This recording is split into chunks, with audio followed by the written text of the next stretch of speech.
Is it okay if I stand? Does it bother anybody? No, okay. You can stand, I'm going to stand. I'll sit. I'll probably sit when we open. I'm not going to talk a whole lot at all because I'd rather have you guys ask questions. I think it's more effective and more valuable to you if you get a chance to ask a real-life working journalist. We're a rarity these days. Get a chance to ask me some questions. Carla pretty much said it all. I didn't realize that I wanted to be in television at all. In fact, growing up in Canada in a family, I'm adopted. My parents were civil servants and my mom was a teacher.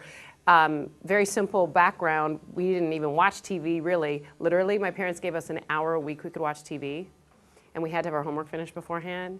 And so what I picked was The Cosby Show. And like, I was not this smart kid who was like, I must learn about world affairs. I was just a normal kid, but I was really curious. If there's one thing I can say about my background that makes sense about where I've landed, is that I was one of those inquisitive people. You know, those kids who were always asking questions, how stuff works. I was interested. So I went off to university, which is what we call it in Canada. We don't call it college, we call it university. It sounds so pretentious. Went off to university and was planning on studying languages and linguistics. My dream was actually to be a translator and work in the UN.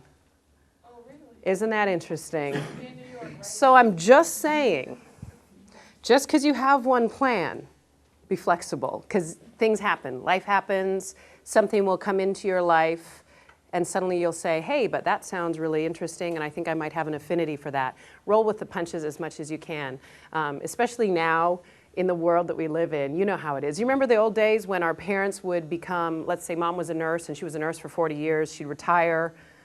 That doesn't happen anymore so much, and I'm sure you've been hearing that so much. But know that what you are learning here and what you're studying and what you're going towards is going to help you no matter what you end up doing. Even if you get a degree in communications or broadcast journalism, if you end up being the PIO for the fire department, or if you end up working in politics, everything you've learned in this classroom is going to help. So I ended up going to university and studying anthropology and Spanish and French, and I mean, it was just a totally different game from what you guys are studying. And I had the bizarre opportunity to audition for a TV show way back in the 1800s, it feels like now, in Canada, and I did. I auditioned for the show. It wasn't something I really wanted to do. In fact, I had met this woman pretty much by chance, and she said to me, I want you to audition for this afternoon magazine style show, you know, like one of those around town, what's happening, LA, that kind of program. And I went, but what was really interesting was my father worked in the Employment and Immigration Department of Canada, in the government of Canada. And so he had trained all of his daughters to be very prepared for a job interview. In fact, he used to go through that with us at home, like how to do a job interview. And so I had been so trained by my father that when I went for this audition for this job, I really didn't want to go, first of all. But the second thing is I went like in this total Oprah power suit. And this was back in the days when we wore shoulder pads, totally. So like I had linebacker shoulder pads on in this red dress that totally is out of Oprah's closet, I swear. And I went there with, like, my dad had got me this little briefcase. It was so cute. And I showed up at this interview. And the host of the show looked at me. He's like, hey, come on. Threw me in this convertible that they used for the show, took me down to a mini golf course, put a microphone in my hand, and told me to go interview the guy that was at the head of the mini golf. I was like, okay, put down my little Oprah suitcase, went off. And I did this interview, but the funny thing about it was, I laugh about it now, mortified when I think about it back then. So I went up to the guy, and the thing was, I was very comfortable. That wasn't the issue. Had no idea how to use the microphone. So tell me your name. Where are you from? The whole interview went like that. Despite the fact, I got the job, and the job originally, which I don't understand, but okay, I'm going to tell you a little secret, and this stays among us girls. The reason I got the job was, and this is going to come as a surprise to many of you, back then, the GM had apparently been bringing a group of young blonde models through in hopes of giving them a job. And they couldn't do the job because they'd never been in front of TV. They were just sort of like, oh, hi, you know. And so in came me in my Oprah power suit, and everybody's like, we love you. We don't even care if you can put a sentence together. You just seem like a normal person. So that was That was my auspicious start to television. But the thing was this, and I'll tell you this, and this is something that I think is really important. It doesn't always matter how you get the job. And I'm not saying that you need to be scandalous. And I'm not saying that you should do things that are underhanded. But sometimes jobs will come to you. Sometimes you'll have to fight for them. Sometimes you'll have to earn them. That's just getting through the door. It's now your responsibility to make it work. And I say that it's important because you guys all know more than other people, and perhaps at this school. There's a lot of people that pursue a career in television for a totally different reason than people in this room. We all recognize that, especially in LA, especially in this age of reality programming. The more scandalous you are, the more ratings you're going to get. You know what I mean? But the people in this room understand the craft of broadcast journalism. You guys understand the art of storytelling. You understand the ethics that are involved. You understand the importance of the role of a journalist. So when I say that once you get through the door, it really is important to then go about pursuing your craft, whether it's at a newspaper, at a radio station, on TV, behind the scenes, in front of the camera. It's really, really vital. So I did, and I literally put myself through TV boot camp because I looked around and I realized that everybody else there had done what you guys are doing. They'd gone to J school. They had done communications degrees. They had worked there for 1,000 years. Here was me, who had literally no business being on television at all. Remember this whole thing? Yeah. And the thing was, the people there really didn't think I should be there. And that's tough, right? You know, you've all been there. When you've been somewhere that people don't want you. Well, the great thing was, I'd been taught by my parents that doesn't matter. Growing up, an adopted kid, born out of wedlock, to a white mother with a black father who weren't married, I'm used to not belonging. And I'm very much used to people not wanting me to be places. Didn't matter. So I was like, all right, I'm here. What can I learn? I talked to editors, photographers. I went out with camera guys.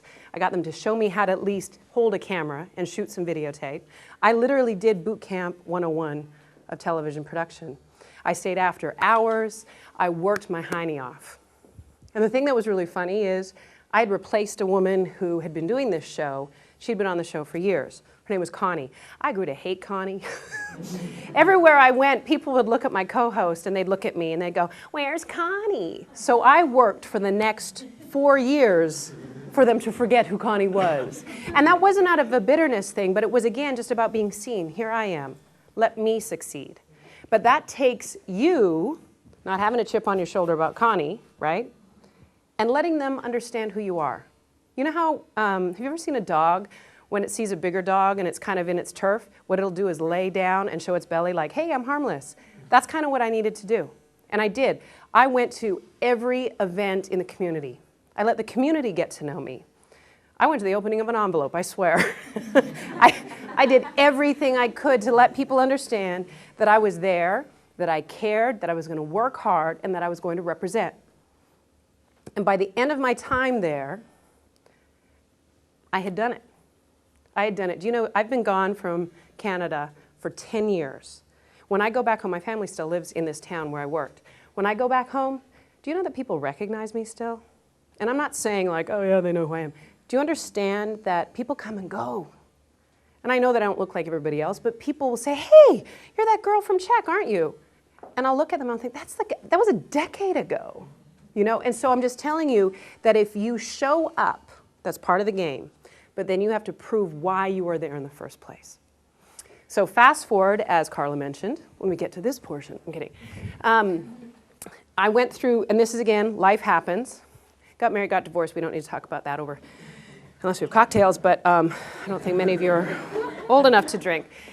Anyway, so I needed a change, basically, and I decided that either I was going to take this TV thing and run with it, or I was going to go travel the world. Guess what I did? I ended up doing what all of you guys are going to be doing pretty quick, which was I made myself a demo reel. Don't you hate that? That's the worst thing. Let me just tell you, I hate making a demo reel, yet it's the most important thing you have to do. I wrote a resume. I talked to a woman and had her sort of act as my agent. And then I sent them out into the world on a wing and a prayer. I must have sent out a stack of tapes and letters like this. I got back 3 letters that said thanks but no thanks, 3 letters of rejection, and nothing else. Not an email, not a call, nothing. I was like, oh, okay. So I sent out another stack. and on this stack, I got creative. MTV Latino. I sent a tape to Guam. I don't even know where Guam is, but I sent a tape to Guam. I sent out, I literally sent it out everywhere. I also, I think it was the second stack, because I had to and then do the second stack, because it does take a little bit out of you. And let me tell you, the job search is one of those, you have to pump yourself up. You have to have people around you to encourage you and remind you. It might not happen the first time, might happen on the second, might not happen on the second, might happen on the third. You just need people around you to remind you of that. Send out the second stack. One of those tapes, somehow, I guess I sent to this place called Don Fitzpatrick and Associates. It's a place that's, that used to be, I don't know if you even remember, it was in San Francisco. And essentially, I don't think there's really anybody that does this anymore.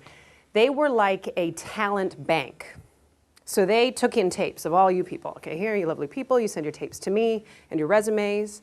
And then let's say the general manager of KTLA Los Angeles is looking for an Asian weathercaster, male or female. She calls me. I look through all my tapes. I'm like, oh yes, here you go. I give her the tapes. She looks and decides which people they're interested in. It was genius.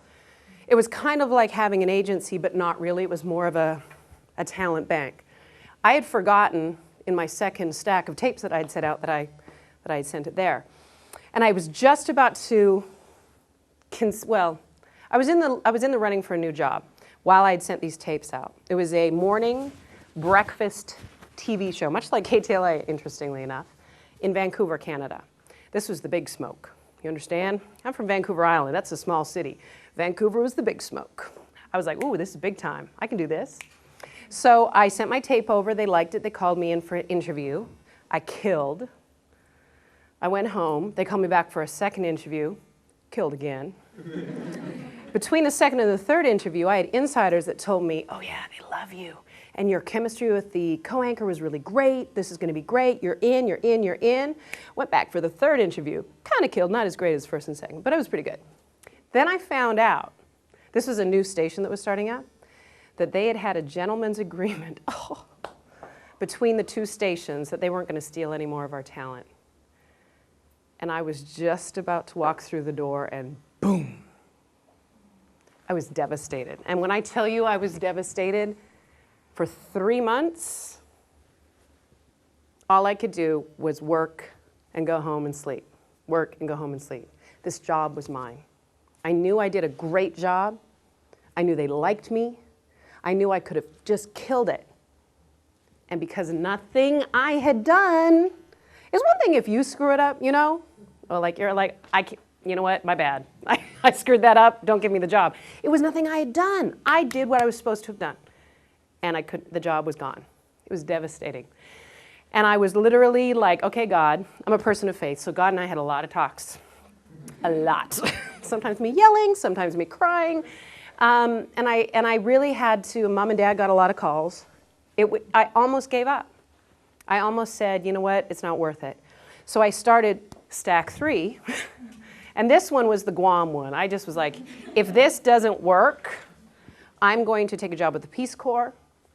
I'm going to go travel the world. Because I didn't get to do that after I finished high school. I was like, I'm going to go travel the world. Maybe God's trying to tell me this isn't for me. Because at that point, I was still like, is this for me? I'm good at it, but I don't know. I get a phone call just when I was literally like crawling back into bed to sulk for another 3 months. Phone call from San Francisco. Hello, San Francisco is calling. Why are they calling me? And they said they had gotten my tape from the talent bank, remember? And they wanted to fly me to San Francisco for a job in this channel all about technology. I was like, yeah, whatever. San Francisco? I could do that. Let me see. And then I talked to my mom and dad. My dad said, yeah, go check it out, see what they say, see what happens. It might be a good thing, it might not be. But it also fit my category of TV and traveling the world. Because you have to remember, I'm from a very tiny, small town that doesn't even qualify as a town. It's actually a village. You think I'm joking with you, but I'm actually not. It's a very, very, very tiny town. So San Francisco to me was just the world. Y'all are lucky living in LA. This was huge to me. So I went down there, and they were starting this startup. The co-founder of Microsoft, Paul Allen, had decided that he wanted to have this network dedicated to technology and the internet. And it was right around that time when things were starting to happen back in 1998. So they brought me down. I interviewed. They offered me a job and a work visa and the opportunity of a lifetime. And it was one of those things, you know, sometimes you have to take a leap of faith where you take a step and you don't know if there's going to be land underneath you. And you're like, oh, please, okay, good. So I did. I took it. And it was the best thing I could have done. It was the most challenging because I was actually just telling a professor over here about my online expertise. And I didn't really know. I was like, it's different from you guys because you guys are all geniuses as far as the web goes now. But back then, I knew a little bit about the internet and technology, but not really. These were geeks of the first order. These were programmers. These were guys who tested, you know, gadgets. These were hardcore geeks. And they brought in a bunch of us TV people to try and televisionify the geeks. And then the geeks were supposed to techify us. It was a mashup, let me just tell you. It was ugly at times, but it was really exciting because it was a startup, right? So it was really exciting, brand new equipment, like the latest in technology. All of the cameras were brand new. All of the editing stuff was brand new. And they were doing really, really creative things. And it was a great experience. I will encourage you, if you ever get a chance to work for a startup, do it. You'll do it once, and then you'll need sleep, and you'll probably want a regular job, but it's a really fun thing to do. So I was there for 6 years, started out on this show called Internet Tonight. They decided they also wanted to do sort of like compete with CNN. You know, CNN has this 24-hour news cycle. They wanted to do a whole day of newscasting. They wanted to have tech information available, tech news available all day. So they ended up doing 12 hours a day of news. And you think, technology news for 12 hours a day? Let me tell you, if you can do that, if you can tell an interesting story, make it interesting, accessible, sexy, fun, if you can do that with technology, you can do anything. And it's true. But the great thing about this job is that I got to talk to big thinkers, people that had started some of these massive companies, some of the brightest minds in technology. We got to go and try out some really interesting things. We got to do specials on the technology that's used in films. I'm sweating like a hog right now, I do apologize. And then also, one of the most amazing things that happened, sadly, was that we were allowed, it's not really amazing, but on September 11th, 2001, we were just about to go on air to do our regular show when the planes hit. And our bosses said, this is something that's happening to our world. Instead of doing this gadget, you know, the new Mac OS system or a new iPhone gadget or whatever, we're going to do this because this is what's happening live. And so for the next 5 days, we were wall-to-wall live coverage of what was happening on September 11th in New York, in Pennsylvania, and Washington, D.C. And it was probably the day that changed me as a journalist. I think you'll probably hear a lot of other people say that. It was terrifying, and it was important. It was a day that I think we all did our best as humans to figure out how to take that next step. And as a journalist, it was one of the most challenging things to do because you're watching these horrifying images and you're wondering if the world is about to end, yet you have to relay information to the people that are on the other end of the camera. So that, I certainly grew up that day. And about a year after, no, that's not true, 3 years after that, I again hit a crossroads and thought, it's time for me to do something else. What am I going to do? And I put a call in, actually my agent put a call in to the people at KTLA who just happened to be looking for a morning show anchor. And they came, they brought me down actually for a on-screen test run, which they don't usually do. I don't think I've seen them do that since. And about 2 months later, I was given the job. So I've been there 5.5 years now. And I love it. I love it.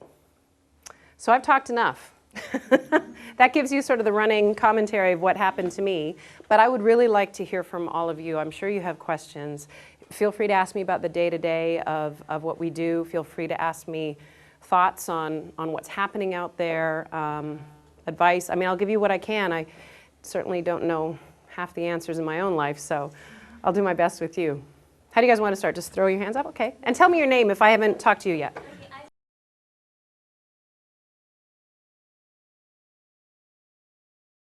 Well, that's a really great question, and I definitely feel that way.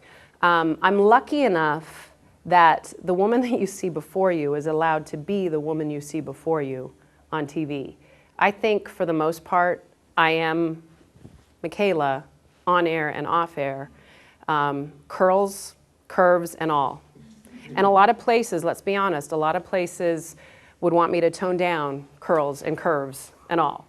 And KTLA is, we joke about it. In fact, my first day there, one of the producers sent me an email welcoming me, and she said, "Welcome to the land of misfit toys." And we joke about that, because KTLA's got it all. We've got everything from Stan Chambers, who is a veteran in television news. The man celebrated his 61st year on the air. 61 years on the air? Hello? All the way down to Crazy Gail Anderson, who is the best feature reporter in the country as far as I'm concerned. So we're allowed to be who we are. And I'd be remiss to say that that wasn't a reason I'm staying. You know, I love the fact that I'm allowed to do that. To be perfectly honest, and I'm not going to lie to you, I'm not going to sugarcoat it. It is really hard to do what I do. And I'm going to tell you why. I'm not from here. I'm 1,000 zillion miles from everybody in my family. I'm a transplant. I feel very homesick a lot. I work ridiculous, crazy early hours. But in spite of all of that, I love it. And what else I love is that I look around this room in a broadcast class and look at all the women. Look at all the people of color. Look at all the last names that aren't just Thompson or Stewart. They are ethnic. Yeah, you're right. Look at this. And I gotta tell you, that wasn't the case just 10, 15, 20 years ago. And it means a lot to me. And so for that reason, I'm gonna stay there till either I die or they drag me off the air. Because it's important for the people out there to see people that look just like them, watching the news and delivering the news to them.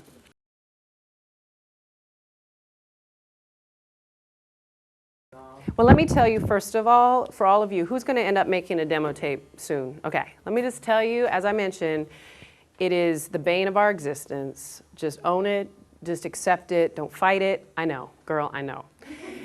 Now, the other thing that's really important to remember is you need to have another set of eyes, at least, on it. Somebody you respect, somebody who has been there before.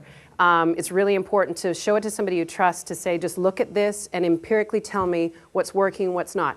Also remember, that's their opinion. So don't be like, oh my God, and burn it, you know what I mean? Like, but take what they say, gasoline, take what they say and take it to heart and sort of say, okay, she said that she didn't like the audio in that, so I'll tweak that, or maybe take that out, or see if I can bump the audio up, or whatever. Now, what I did do that, and I had two women. One was a producer, and one was in the promotions department. So she was all about the visual. And then the producer was very much about editorial and about content, about what also, she ended up being my agent for a while when I was in Canada. She also was trying to think about where I was trying to go. Because that's important to remember too. If you've got this 5-minute news tape that you're sending to Entertainment Tonight, you know, that's not really what they're looking for. So remember who your audience is. Always make sure it's short, you know, the whole thing, not too long. Make sure it's your best, the best of everything. Your hair, your voice, the video, make sure the audio levels are right. I mean, look at it all. But I changed things around. I actually ended up doing some stand-ups with one of the photographers. And then you have to walk away, because you will tweak that thing to death. You know, it's like when you're cooking. You keep, oh, it just needs one more thing. And then next thing you know, you've got a hot mess, right? And you're like, okay, back off. So don't do that to your tape.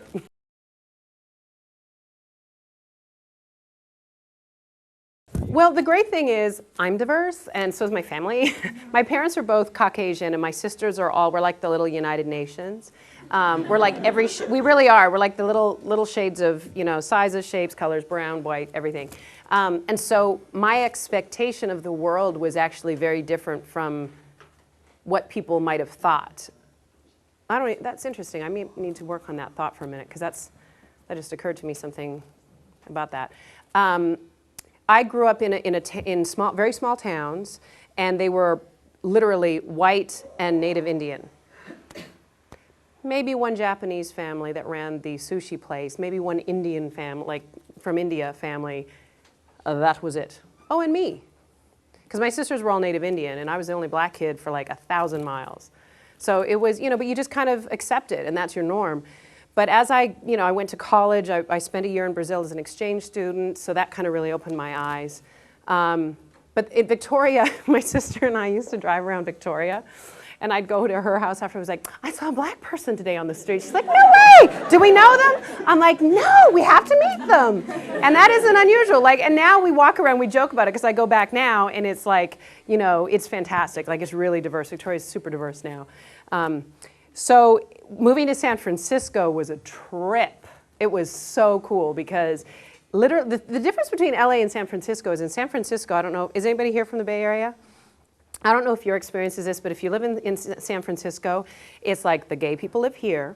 No, the gay men live here. The lesbians live in Noe Valley. If you're a yuppie, you live in the Marina. If you're earth-friendly hippie girl, you live on the Haight. It was very, and I was kind of like a little bit of everything, except for the gay and lesbian thing, but I was a little bit of everything, you know what I mean? And so I didn't really feel like I fit in anywhere. So I ended up living in the Haight, which was very interesting. Have you ever experienced an anarchist parade? Wow. Okay, you guys cannot repeat this story. So we did a shift where our show started on air at Tech TV at 6, and so my wake-up call was 2:20 in the freaking morning. It was horrifying. So I had to go to bed at ridiculous o'clock. I go to bed now at 8:30, but I went to bed maybe at 7. Not happy about it, because you miss all the TV, and this was before TiVo. So I was really mad. So I'm in bed and trying to sleep, and all of a sudden, anarchist parade on Haight Street, a block from my house. And how did I know? Every GD helicopter in the city is flying over my head. I'm a journalist. You know what I did? Picked up the phone, called every news desk in the city. There's a helicopter over my house, and I have to go to work in the morning, and I'm a journalist, and I know you don't need to be here. It's anarchists, for God's sakes. You cannot tell this story. You cannot tell this story anywhere, because I would totally be annihilated by all my journalist friends. But honestly, Anarchy Parade, come on. But coming to LA was really cool, because I feel like LA has got this whole thing better. On my street where I live, across the street, an Asian couple from New Zealand. Other side, a Latino family, Art and Alice. They kind of are like my surrogate mom and dad. There's a gay lawyer that lives next to them, a black firefighter and his family across the street, and then a whole hodgepodge of a couple with 8,000 kids over there. So this is my street. LA knows how to do it.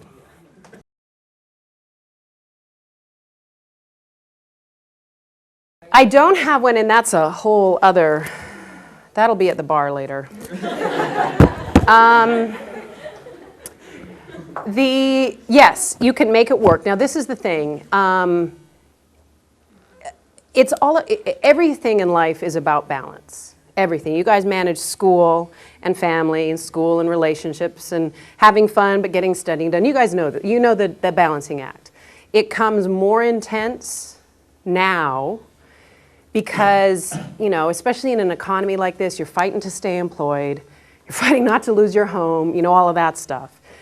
But you're only as good as you are to yourself. I literally do go to bed at 8:30 so that I can get up at 4:15. And while that might seem like I'm missing out on life, I've got a TiVo, so I'm covered. All set on Glee. But I also lucked into, I've been in a long-term relationship. I've been in a relationship for 5 years. And luckily enough, he's kind of a morning guy too. And we work our day around it. Like if we meet for a cocktail, it's at 4. I'm the 4:30 crowd, you know? You never miss happy hour, which is great. But you have to figure out how to make it work. For example, all of the guys that I work with, Mark and Sam and Frank, are all family guys. They all have kids. And the great thing about it for them is they do the show and can be there to pick up their kids from school. They may not be able to be the ones to dress them and send them on the way, but they get to pick their kids up or coach their soccer games because they have their afternoons free. There are a lot of gals at the station that are moms, and they've made it work with their partners too. Like, for example, I know Leela, her husband's an actor, so his hours are kind of everywhere, but they make it work. The key is you have to make the decision and the choice to make it work and get creative. It may not be 9 to 5, blah, blah, blah, but you make it work. And sometimes there are going to be hard decisions. I've just been offered a job in, Miami. I'm in a relationship here. What do I do? And you work it out. You work it out. But you have to fight for it. You really do.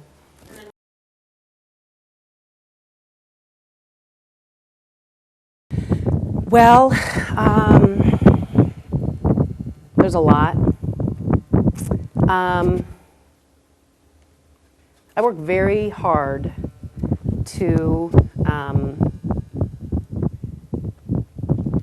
maintain my integrity. I work very hard to know that I can sleep at night with a clear conscience, that what I've done that day as a broadcast journalist, I can feel good about. And there are some days I don't, because I'm not the one that decides what goes on our air. I'm not the one that's ultimately decided, what is the top story. And there are times that I have to pick, you have to choose your battles. That's a tough one. But the other thing about it, and it goes back to our first question, the thing that's most rewarding is that I get to be in classrooms like this. I get to be in front of, 5th graders in Watts that can't believe that somebody that looks like them or like their auntie is on TV.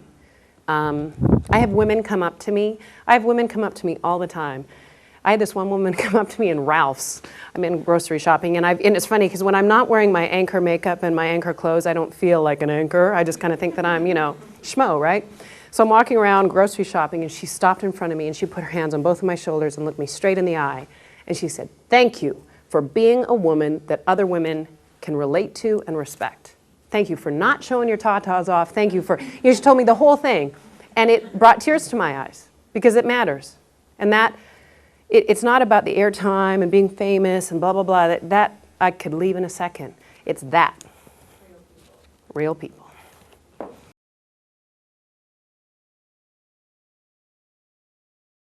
You do you. That's, there's going to be 1,000 other people who are going to tell you different things. But I really believe that I've only gotten where I've gotten by being the best version of me I can be. Be you. There's only one of you in the entire world. And if you can make you the best version of you, you can. Work on all your skills. Make sure that your writing is tight. Can you repeat that? Okay, and you know what? For real, this is when I am not joking around anymore. I cannot take it when I sit down with our script team. Where's my script girl? There's my script girl. When we get our scripts and I look, and I understand that sometimes, you're tired and these people have been there since midnight, please, I get it. But when there's grammatical mistakes, there's always going to be spelling mistakes, it just happens. But when things are not constructed properly, just tell me what you're trying to tell me. What is the story? Where was the accident? When did it happen? How many people were hurt? Don't meander around it. So make your writing count, make it matter. If you're going into print, if you're going into radio, if you're doing online stuff, if you're a blogger, whatever you're doing, make your writing count. That will set you apart from everybody. I know people older than myself whose writing stinks. And some people are just going to be naturally gifted at it, but all of us can have at least a level of writing that is exceptional. I'll get off that horse. But all of those things. Think about all the things, whatever it is you're trying to do, find out how you can make yourself better at what it is. For example, if you are going to be a reporter, take advantage of the people around you that are reporters. Let's say you get your first job at a station, maybe you're in Bakersfield, and you're the junior cub reporter. Talk to the other people. Sit down with a guy who's been there for 50 years. Talk to him. Be interested in the stories that he's told. Pick up some things from him. Don't just say, what's your advice, but listen to him when he's telling, okay? And the other thing I think you can do is just be a well-rounded individual. It goes back to what we were talking about with personal life and with managing to kind of stay sane in this business. It really is going to help you because are you looking to do stuff on camera? I'm PR. PR? Okay, PR is the same thing. What I was going to say is the camera does not lie. If you're not comfortable, if you're not at ease, have you ever met somebody who's just really comfortable in their own skin? You know what I'm talking about, right? They just, nothing shakes them. They're really easygoing. They have kind of this light that emanates from inside themselves. They just are okay with everybody. I mean, it's a joy to be around those people. I really want to be one of those. If you can be that version of you, that's going to make you stand up from the rest of the crowd in PR. It really will. Because the thing with PR that's really important is the confidence, and it can't be that fake confidence. Let me tell you, we have people coming in there that just bustle around and yell and talk and do a lot of this, but they're not really, what I find is the best talent as a publicist or anybody in PR is understanding your client.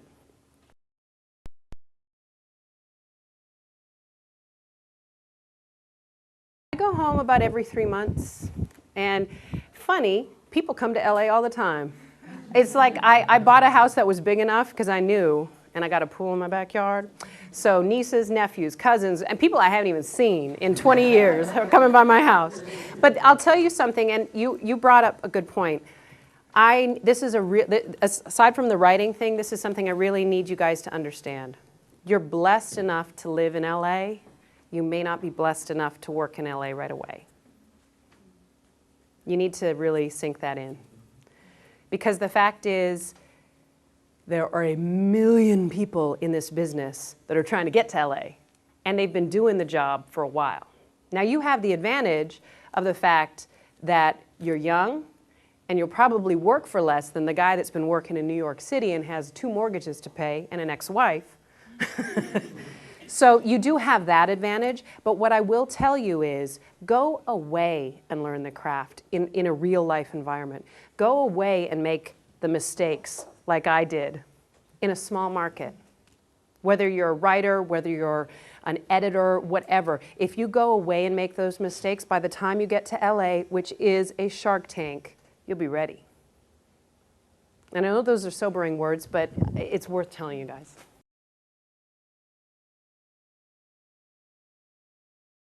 And the thing about, it's really hard. I've long given up trying to get into the mind of a news director. It will make you crazy. But there are some main tenets you can follow. You do want to make it short. I think the standard is like 3 to 5 minutes. You don't want to make it any longer than that. And you need to come out of the box with something good. The thing that you feel the best about. Just like, yeah, that was awesome. The one that you'd be like, hey, you got to see this. Like show your family or your best friend. You want that to be the first thing.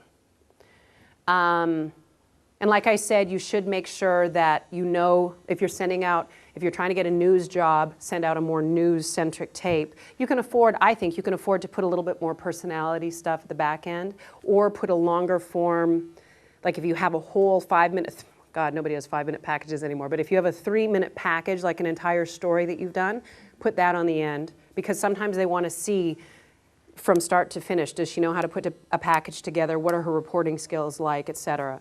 And it's interesting because I don't know how this has changed the game, how online has changed the game. I'm telling you from strictly a broadcast journalist point of view.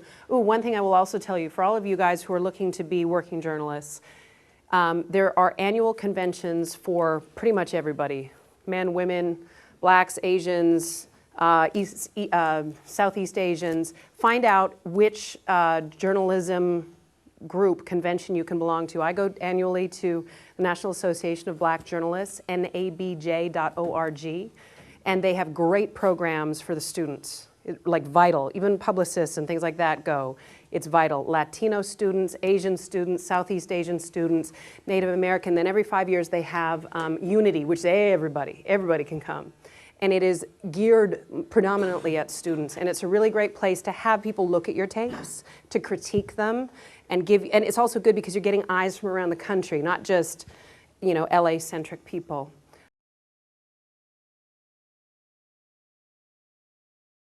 There's been a few. I have, like, sort of on the boots on the ground level, my mentor was the woman who got me my start in the business. And anytime I have the dilemma, the question, trying to make a choice between a job or, you know, facing issues with my contract, I call her. And I strongly encourage any of you, no matter what area of the work force you're going to go into, find yourself a mentor, because it's always good to have somebody that's not related to you, not somebody you owe money to, just somebody that you can bounce ideas off of. In terms of what I do, that's a very good question. Peter Jennings was always, for me, the guy that I turned to as, I don't know if it was just a journalist or somebody who needed the news on a daily basis, a news consumer, because I liked how he bridged. We were talking about real. Somebody was talking about just being real. There was that. I felt like when things were happening, I could trust him to tell me what was going on without terrifying me. Because I think that we in journalism, in media today, we kind of have our hand over the panic button a little too much. The language we use, you know, the sense of urgency in our writing and the graphics, Stormwatch 2010 when it's drizzling outside. There's, you know, we hover even in our writing of things. And I liked that he always took a step back and sort of took a realistic approach. I listen to a whole lot of NPR. Pat Morrison is probably one of my favorites because I think she's just very intelligent. She's very analytical. So I get things from everywhere. You know, I like the way Charlie Rose does interviews. Diane Sawyer. In fact, this was interesting because I was having a real challenge the second year that I was here about how to be me, but still like round out the edges a little bit, you know, be the best version of me. And my girlfriend, who doesn't know anything about TV, she's like, you know what you need to do? Think what Diane Sawyer would do. I was like, Diane Sawyer? She and I could not be any different. And she said, but think about it. Diane Sawyer can be with a little kid that's painting their face, but also talk to, you know, Jimmy Carter. She can walk the line. How does she handle it? She always handles it with grace and dignity and warmth. And so anytime I get myself into one of those like, ooh, this is weird, how do I transition from that to that? I kind of think, not because I idolize her, but because I know that she handles these situations deftly, I model it a bit after her. Does that help? Definitely. Okay. Who do you find that you model yourself after, or at least model your writing after? Good for you. Excellent. Yeah, those fantastic journalists at the LA Times, a dying breed. It kills me. You know, don't give up on print journalism, you guys.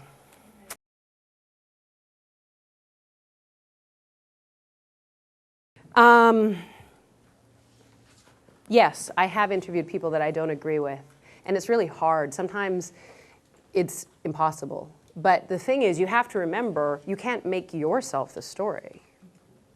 You're there as a conduit. And in a way, it almost helps you if you disagree with them. Because sometimes if there's somebody sitting next to you that you totally are just vibing with, and you're like, you believe what they say, and you're sort of sipping their Kool-Aid, and you just want to give them an amen every time they say something, that ends up being just, you know, weird. So it's almost easier to interview somebody you don't agree with as long as you can take, you know, the personal and the emotion and your own morals and your own sense of whatever. And the thing is, this is the deal. People are people are people. And even though I may not like, let's say, your politics or your reality show or whatever, if I can still figure out how to relate to you as a person, that really makes a difference. It's hard, though. Sometimes just the sight of, dare I say it, I'm not a big fan of Tom Likas. I don't really like what he represents. And he comes on our show all the time. And I really need to just put that aside because it's also a shtick. It's what he does on the radio. He does that to get people like me totally like upset. And it works. But then if I can sit down and talk to Tom about the business of radio and what's been going on the radio landscape. And if I can talk to him about, he's a real wine connoisseur, if I can talk to him about things like that and relate to him as a person, it's a much easier interview. I'm not one of these people who wants to just get in your face and be antagonistic. That's not really my style. And then my recent favorite, Kermit the Frog, totally all-time favorite, no lie. And then not comparing him to a Muppet at all, but recently I had the divine pleasure of having a one-on-one interview with Dr. Cornel West from Princeton University, and that was the bomb. It was great. It was one of my favorite interviews of recent memory. The problem is, and you'll find this, sometimes you can't remember what happened yesterday, so I actually have to make myself like a little list of ones that I can remember. Because I mean, we have sometimes 5 or 6 guests a day.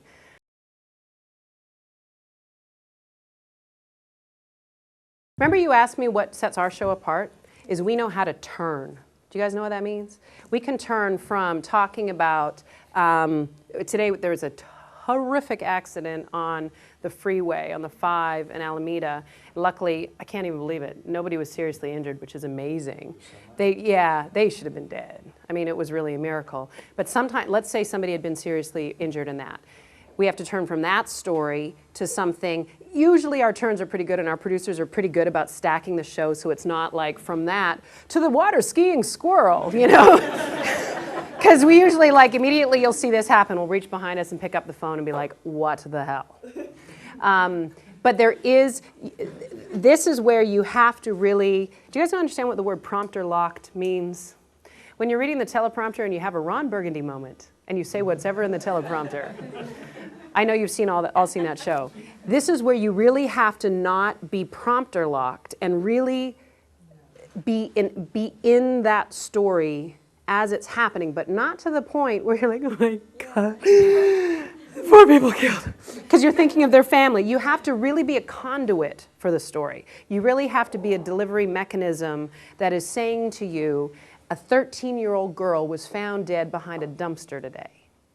And be able to say it with authority, without emotion, and with enough tenderness so that people won't be sitting at home saying, what a callous woman. She just told us this little girl had died like it was, the interest rates had risen. You know what I mean? So you really have to be, you have to really be sort of at service of the words, but without getting emotionally attached to them. And that, my friends, is a trick. You have to practice that. You have to practice that. You have to practice it. What does help is if early on in your career, you get to write your own copy. Because when you write your own copy, you can trust that you're going to send yourself in the right direction. When you are blind reading something that's, written and thrust in front of you, you have to really trust your producer or writer. So it's a challenge. For me, I have a really, really hard time. There's one type of story that just, I have a really hard time doing. I haven't gotten to the point where I ask the producers not to give them to me because it's my job and I need to do it. But I'm adopted. I was a kid that was kind of a toss-away kid. When people leave their babies and you find them somewhere, I can't do that. I have a really hard time. And that's when I'm tested. I have to remember that I'm a conduit. I'm a conduit. I may go home and cry, but I don't do it then. However, having said that, every once in a while, for example, 9/11, we were all forgiven. We were all forgiven a little bit. You can't be a robot every day. And it is forgivable on days like that.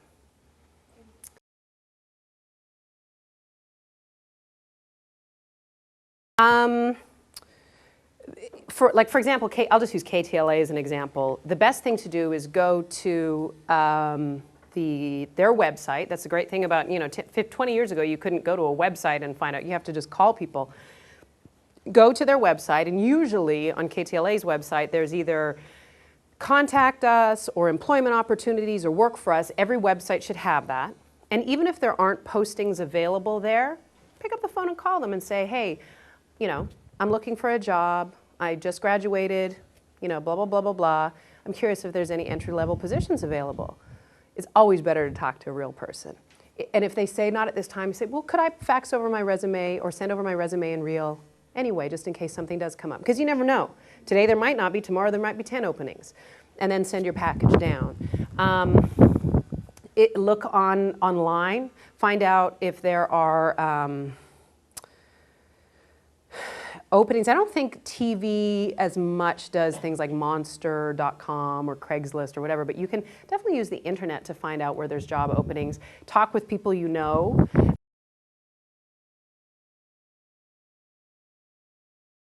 Well, one of the things I don't know that they teach you in school is Newsroom 101. And newsroom can be an office, it can be the newsroom at the LA Times, it can be a newsroom at KTLA. Wow. You have just that. A lot of type A personalities. Let me just tell you a little something about producers. Producers like to produce, and when I say produce, they will produce things, that lives. They like to, it's sort of I have a friend who's a producer, and she's the first one to admit it. She works at GMA. She's like, I'm a producer, so I will produce your life, I will produce dinner, I just produce things. They handle things, they control things, they make it happen! And so you get a room full of those, a room full of the alpha dogs, a room full of type A personalities, and you have to really hope that you've got a leader that can manage all that. We have a great coach. His name is Scott Warren, and he is the bomb because he knows how to, come on, bring you up when you're down, smack you down when you're a little too up, coddle you, hug you, yell at you. He knows how to do all of those things to get each member of his team, all pistons firing. Because if all pistons aren't firing, what do they say? You're only as strong as your weakest link. And there are days when either we don't have enough news or there's too much news and everybody, the great thing is for him, everybody wants to work. Everybody is fighting for airtime. Like one of the biggest challenges we have at our show is that we've got all of these garrulous, outgoing, extroverts that are type A's. They're all reporters and producers and talent, and they're all fighting for time on the air. And that's a great thing. He never has to worry about filling time. The other problem he has to worry about is, we're over 5 minutes. How can we be over 5 minutes? So he has to get Gail to wrap early. He has to get Allie to wrap early. God forbid he has to ask Mark Kriske to shut up. I mean, it's just like, it's always like rap, in your ear. And so that's the ongoing challenge. But he reminded me the other day, he said, look, Michaela, everybody's fighting for airtime. They all think what they have is really good. Can you imagine if it was the other way around? Yeah, no, I'm good. I don't really want to be on TV today. Nope, I'm good. You go ahead. So it's a really good problem to have, but it is about managing it. And as anchors on our show, we're newsroom leaders, and it's really important for us to, step up to the plate and sort of encourage that environment of teamwork.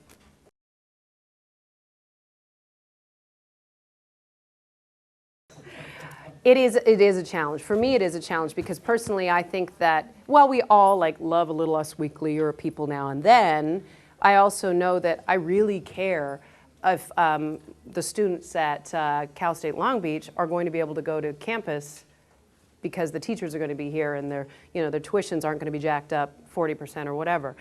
Most of us have things we care about. Right now it's about the economy, it's about health care, it's about taxes, it's about the wars in Afghanistan. Is it North Korea still a threat? I mean, there are things that we worry about. There's anxiety, people!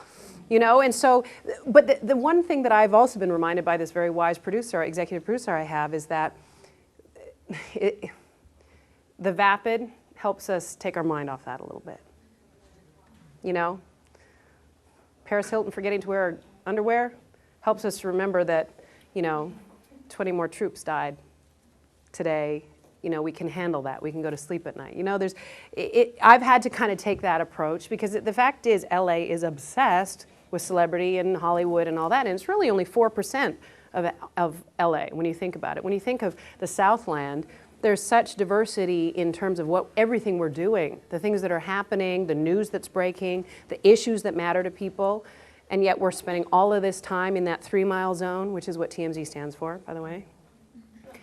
Just thought I'd educate you, if you didn't know. So for me, it's sometimes a battle. But the great thing is that we have a reporter dedicated to that. That's Sam Rubin's world. We have to interact a little bit with it, but I get to focus on the news. But it's a balance.